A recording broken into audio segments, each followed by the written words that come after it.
King Grizzly Beard. A great king of a land far away in the east had a daughter who was very beautiful, but so proud, and haughty, and conceited, that none of the princes who came to ask her in marriage was good enough for her, and she only made sport of them. Once upon a time the king held a great feast, and asked thither all her suitors. And they all sat in a row, ranged according to their rank, kings, and princes, and dukes, and earls, and counts, and barons, and knights. Then the princess came in, and as she passed by them she had something spiteful to say to everyone. The first was too fat. "He's as round as a tub," said she. The next was too tall. "What a maypole," said she. The next was too short.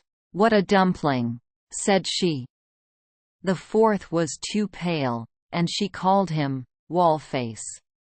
The fifth was too red, so she called him Coxcomb. The sixth was not straight enough, so she said he was like a green stick that had been laid to dry over a baker's oven. And thus she had some joke to crack upon everyone. But she laughed more than all at a good king who was there. "Look at him," said she. "His beard is like an old mop. He shall be called Grizzly Beard." So the king got the nickname of Grizzly Beard. But the old king was very angry when he saw how his daughter behaved, and how she ill-treated all his guests. And he vowed that, willing or unwilling, she should marry the first man, be he prince or beggar, that came to the door. 2 days after there came by a travelling fiddler, who began to play under the window and beg alms. And when the king heard him, he said, "Let him come in." So they brought in a dirty-looking fellow. And when he had sung before the king and the princess, he begged a boon. Then the king said, "You have sung so well, that I will give you my daughter for your wife." The princess begged and prayed, but the king said, "I have sworn to give you to the first comer, and I will keep my word." So words and tears were of no avail. The parson was sent for, and she was married to the fiddler. When this was over the king said, "Now get ready to go.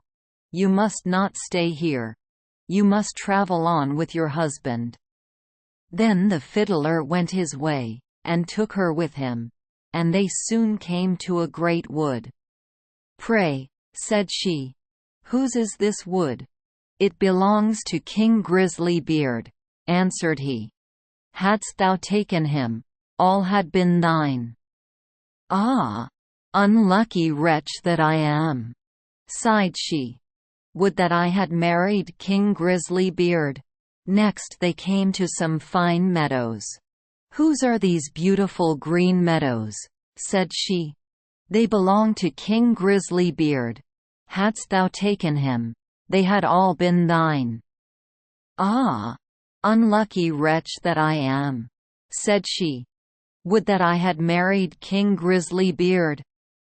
Then they came to a great city. "Whose is this noble city?" said she. "It belongs to King Grizzly Beard. Hadst thou taken him, it had all been thine." "Ah! Wretch that I am," sighed she.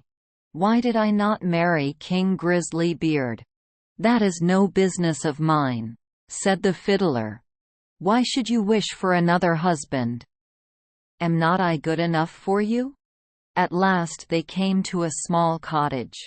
"What a paltry place," said she. "To whom does that little dirty hole belong?" Then the fiddler said, "That is your and my house, where we are to live." "Where are your servants?" cried she. "What do we want with servants?" said he. "You must do for yourself whatever is to be done. Now make the fire, and put on water and cook my supper, for I am very tired." But the princess knew nothing of making fires and cooking, and the fiddler was forced to help her. When they had eaten a very scanty meal they went to bed. But the fiddler called her up very early in the morning to clean the house. Thus they lived for 2 days. And when they had eaten up all there was in the cottage, the man said, "Wife, we can't go on thus, spending money and earning nothing. You must learn to weave baskets." Then he went out and cut willows, and brought them home, and she began to weave. But it made her fingers very sore. "I see this work won't do," said he. "Try and spin. Perhaps you will do that better." So she sat down and tried to spin. But the threads cut her tender fingers till the blood ran. "See now," said the fiddler, "you are good for nothing. You can do no work. What a bargain I have got! However, I'll try and set up a trade in pots and pans, and you shall stand in the market and sell them." "Alas," sighed she, "if any of my father's court should pass by and see me standing in the market, how they will laugh at me." But her husband did not care for that, and said she must work, if she did not wish to die of hunger. At first the trade went well, for many people, seeing such a beautiful woman, went to buy her wares, and paid their money without thinking of taking away the goods. They lived on this as long as it lasted, and then her husband bought a fresh lot of ware, and she sat herself down with it in the corner of the market. But a drunken soldier soon came by, and rode his horse against her stall, and broke all her goods into 1,000 pieces. Then she began to cry, and knew not what to do. "Ah! What will become of me?" said she. "What will my husband say?" So she ran home and told him all. "Who would have thought you would have been so silly," said he, "as to put an earthenware stall in the corner of the market, where everybody passes? But let us have no more crying. I see you are not fit for this sort of work, so I have been to the king's palace, and asked if they did not want a kitchen maid. And they say they will take you, and there you will have plenty to eat." Thus the princess became a kitchen maid, and helped the cook to do all the dirtiest work. But she was allowed to carry home some of the meat that was left, and on this they lived. She had not been there long before she heard that the king's eldest son was passing by, going to be married. And she went to one of the windows and looked out. Everything was ready, and all the pomp and brightness of the court was there. Then she bitterly grieved for the pride and folly which had brought her so low. And the servants gave her some of the rich meats, which she put into her basket to take home. All on a sudden, as she was going out, in came the king's son in golden clothes. And when he saw a beautiful woman at the door, he took her by the hand, and said she should be his partner in the dance.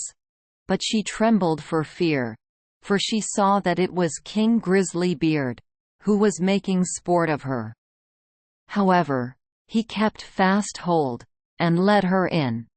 And the cover of the basket came off, so that the meats in it fell about.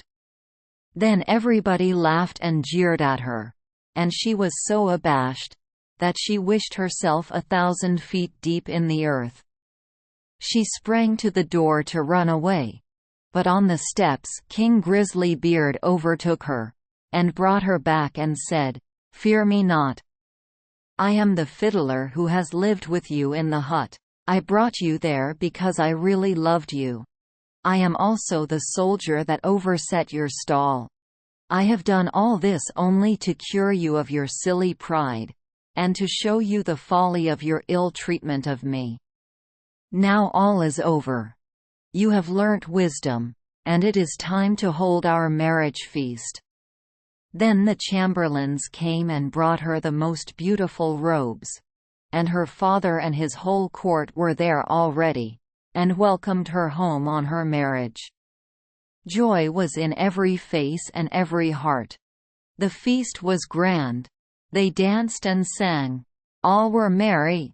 And I only wish that you and I had been of the party.